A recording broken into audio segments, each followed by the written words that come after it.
بسم اللہ الرحمن الرحیم۔ السلام علیکم ورحمۃ اللہ وبرکاتہ۔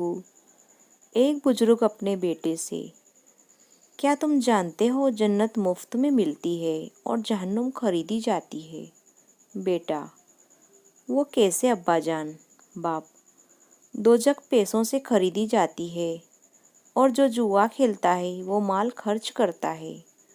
شراب بھی پیسوں سے خریدی جاتی ہے، سگریٹ بھی پیسوں سے ہی ملتی ہے، گانے والی سی ڈی خریدنے کے لیے بھی مال خرچ کرنا پڑتا ہے، اور اس کے برعکس جنت مفت میں ملتی ہے۔ میرے بچے، جو نماز پڑھتا ہے وہ مفت پڑھتا ہے، روزہ بھی مفت میں رکھا جاتا ہے۔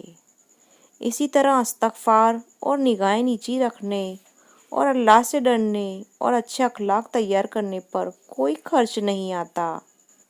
اللہ پاک ہمیں سنت نبوی صلی اللہ علیہ وسلم کے مطابق زندگی گزارنے کی توفیق عطا فرمائے، آمین یا رب۔